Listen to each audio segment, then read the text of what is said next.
మహబూబాబాద్ జిల్లా నెల్లికుదురు మండలంలో వర్ష బీభత్సం సృష్టిస్తోంది. ఇళ్లలోకి భారీగా వరద నీరు చేరుతుంది. చెరువులైతే సముద్రాలను తలపిస్తున్నాయి. రావిలాల గ్రామం పూర్తిగా జల దిగ్బంధంలో చిక్కుకుంది. వరద ఉధృతికి ఓ ఆటోతో పాటు కొన్ని ఇళ్లలో వస్తువులు కొట్టుకుపోయాయి. వరద నీరు ఇళ్లను చుట్టుముట్టడంతో బాధితులు డాబాలపైకి ఎక్కి సాయం కోసం ఎదురు చూస్తున్నారు. కొన్ని కుటుంబాలు కాపాడాలంటూ బంధువులకు ఫోన్లు చేస్తున్నాయి. మరోవైపు కేసముద్రం రైల్వే అండర్ బ్రిడ్జ్ పూర్తిగా నీట మునగడంతో అటువైపు ఎవరూ వెళ్లొద్దని స్థానికులు హెచ్చరించారు.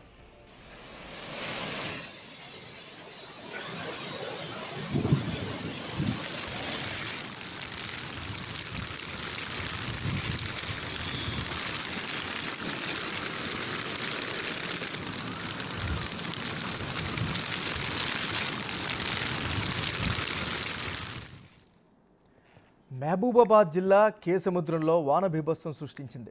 లోతట్టు ప్రాంతాలన్నీ జలమయమయ్యాయి. ఇళ్లలోకి వరద నీరు చేరింది. దీంతో జనం నీటిని ఎత్తిపోసుకోవాల్సిన పరిస్థితి ఏర్పడింది. చెరువులు వాగులు ఉప్పొంగి ప్రవహిస్తున్నాయి. ముఖ్యంగా అయోధ్య చెరువులో భారీగా వరద నీరు వచ్చి చేరింది.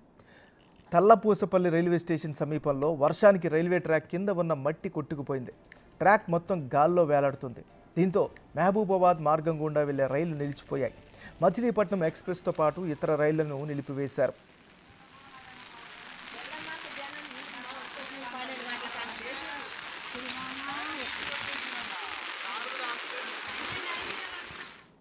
ఇక మహబూబాబాద్ పరిసర ప్రాంతాల్లో ఉన్నటువంటి వరద బీభత్సం ఏ స్థాయిలో ఉంది, ప్రస్తుత పరిస్థితి ఏంటి ఎక్స్ప్లెయిన్ చేసేందుకు మా రిపోర్టర్ వేణు సిద్ధంగా ఉన్నారు.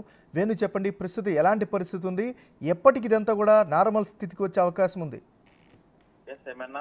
తెలంగాణ వ్యాప్తంగా అత్యధిక వర్షపాతము ఇటు మహబూబాబాద్ జిల్లాలోనే నమోదైంది. ఇనుగుర్తి మండలం లోపల 43.8 సెంటీమీటర్ల వర్షపాతం, అత్యంత భారీ వర్షపాతం అయితే నమోదైంది. ఇదే విధంగా కూడా 6 మండలాల లోపల వర్షం దంచి కొడుతున్న పరిస్థితి కనిపిస్తా ఉంది. ప్రధానంగా అటు కేసముద్రము, పూర్తిగా మహబూబాబాద్ టౌన్ కూడా పూర్తిగా వరదమయమైన పరిస్థితి. దాదాపుగా రైల్వే శాఖ ఇప్పటికే ఇక్కడ ఉన్నటువంటి తాళ్లపూసపల్లి ఇంటికన్న వద్ద ఉన్నటువంటి రైల్వే ట్రాక్ కంప్లీట్ గా కొట్టుకుపోవడంతో దాదాపు 12 ట్రైన్లను కూడా క్యాన్సిల్ చేస్తూ కొద్దిసేపటి క్రితమే ప్రకటన కూడా జారీ చేయడం జరిగింది. అయితే దాదాపుగా 186 గ్రామాలు, మహబూబాబాద్ జిల్లా వ్యాప్తంగా 186 తండాలు గ్రామాలు కలుపుకొని పూర్తిగా జల దిగ్బంధాలు చిక్కున్నాయి. మహబూబాబాద్ టౌన్ నుంచి అటు తొర్రూరుకు, మహబూబాబాద్ నుంచి ఇటు కేసముద్రం, వరంగల్, ఈ రహదారులన్నీ కూడా పూర్తిగా జీలుగు వాగులు, ఆఖీర్ వాగులు భారీ స్థాయిలో ఉధృతంగా ప్రవహించడంతో టౌన్ కు వచ్చేటువంటి పరిస్థితి, అంటే రాకపోకలు కూడా పూర్తిగా నిలిచిపోయాయి. ఇక తండాలు, గ్రామాలు, లోతట్టు మండలాల లోపలికి పూర్తిగా ఇళ్లలోకి నీరు చేరడంతో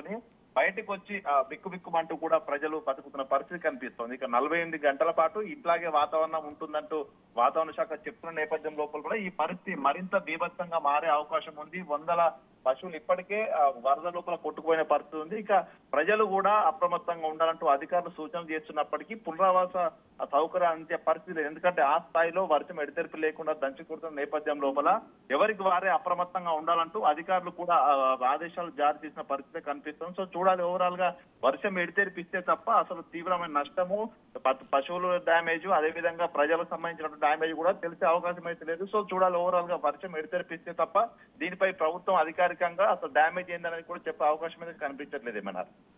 థ్యాంక్ యూ వేణు.